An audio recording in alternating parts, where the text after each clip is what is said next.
हर हर Mahadev. Kashi part 2 की कहानी अभी बाकी है, बने रहिएगा, अभी बहुत कुछ बतानी है। मेरा नाम अमित है और आपका मेरे चैनल में स्वागत है।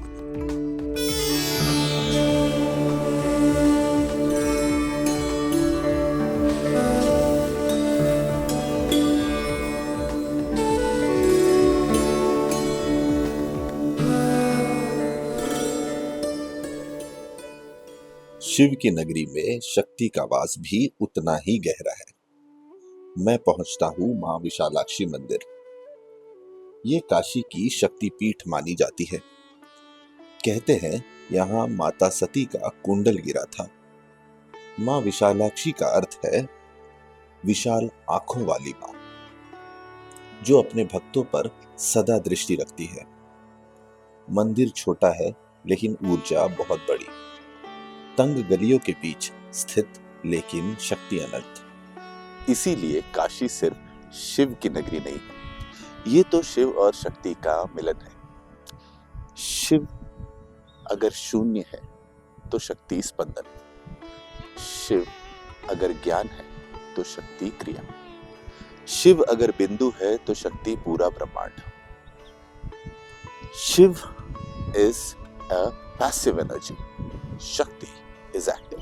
काशी हमें याद दिलाती है कि हम यहाँ कुछ ही पल के मेहमान हैं। इसीलिए तो इतने फक्र से कहते हैं the city where death is celebrated. ये वही स्थान है जहां लोग अपने अंतिम पल जीने आते हैं। यहाँ पर एक मोक्ष भवन भी है, जहां पर वो वृद्ध जिनकी मृत्यु का अंतिम पल सामने आ जाता है, वो अपना शरीर त्याग करने आते हैं। काशी इसीलिए मोक्ष की नगरी मानी जाती है। ठीक उसके बाद मैं आता हूं मणिकर्णिका घाट।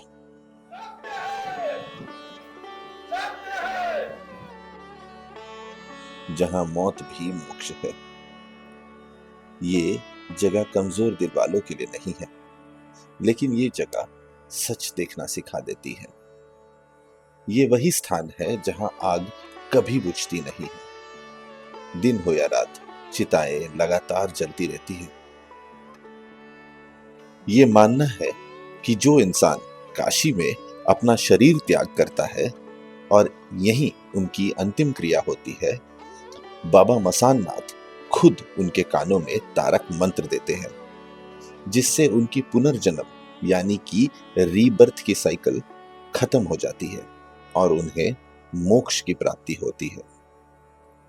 यहाँ का ये भी मानना है काशी में जिनकी मृत्यु और अंतिम क्रिया होती है, उनकी आत्मा को लेने यमराज नहीं आते, स्वयं काल भैरव आते हैं और वो मृत की आत्मा को नरक में जाने से बचाते हैं। वो उस आत्मा को एक आखिरी और काफी ज्यादा तकलीफों से लेकर गुजरते हैं, जिससे उस आत्मा के जितने भी कर्म है वो उन सभी से मुक्त हो जाए और मोक्ष की प्राप्ति करें, जिसे भैरवी यातना कहते हैं। कहते हैं काशी में मौत को भी आने से पहले काल भैरव महाराज की परमिशन लेनी पड़ती है। आप सभी को एक मंत्र याद दिलाता हूं। ओम त्र्यंबकम यजामहे सुगंधिम पुष्टिवर्धनाम उर्वारुकमिव बन्धनान् मृत्योर्मुक्षयमामृतात्। आप सभी ने ये मंत्र कभी न कभी कहीं ना कहीं सुना ही होगा। क्या कभी आपने इस मंत्र की सही अर्थ समझने की कोशिश की? चलिए मैं आपको समझाता हूं। मैं उस भगवान शंकर की पूजा करता हूं जो त्रिनेत्रधारी है, जो सुगंधित है और हर जीव में ऊर्जा प्रदान करते हैं।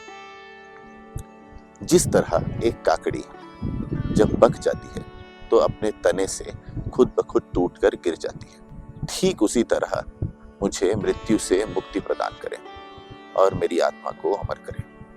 अंग्रेजी में कहे तो the enlightenment on the ecstasy of liberation. एक दिल को छू जाने वाली कहानी सुनाता हूं। जब भगवान शंकर और मां पार्वती की शादी हुई तो वो फैसला नहीं कर पाते कि वो कहां अपना घर बसाएंगे। तो वो लोग आनंद कानन, जिसे अंग्रेजी में द ब्लिसफुल फॉरेस्ट कहते हैं, जो कि काशी का पौराणिक नाम भी है, वहां रहने का फैसला लेते हैं। क्योंकि मां पार्वती ने अपने पिता राजा हिमावंत की मर्जी से शादी नहीं की, तो उनके पिता को लगता है कि भगवान शंकर उनकी बेटी को किन हालातों में रखेंगे। क्योंकि एक तरफ थी महलों में रहने वाली राजकुमारी, मां पार्वती, दूसरी तरफ थे हमारे शमशान के राजा भोले शंकर।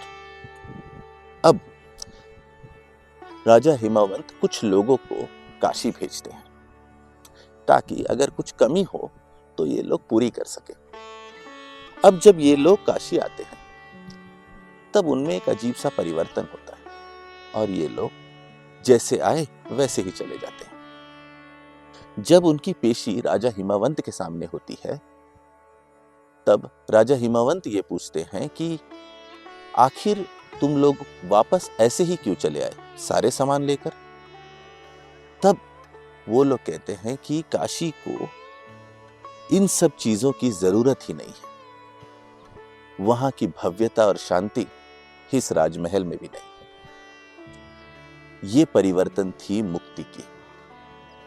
इसी मुक्ति का रस का अनुभव है काशी। अब ये सोचने की बात है, और एक सवाल आपसे भी है। जब यहाँ मोह माया का कोई अर्थ ही नहीं है, तो आप यहाँ मांगने क्या आ रहे? ये त्याग की नगरी है गुरु, माया की नहीं। यहाँ रस भी उसी त्याग से मिलता है। चलिए जी, अंत में सिर्फ इतना कहना चाहूंगा, शिव ही सब कुछ है। शिव सरल है, शिव शांत है, शिव शक्ति है, शिव शक्ति का स्रोत भी है। सत्य भी शिव, सुंदर भी शिव, जो है वो भी शिव, जो ना है वो भी शिव। आप भी शिव, मैं भी शिव, सब कुछ शिव ही शिव है। ये जगत शिव माया है। खुद से जुड़ो और मोह माया से दूर हो। यही शिव तत्व है। शिव वो नहीं जो आप शिवलिंग में और मूर्ति में ढूंढ रहे हैं। शिव तो वो है जो आपके आचरण में दिखता है।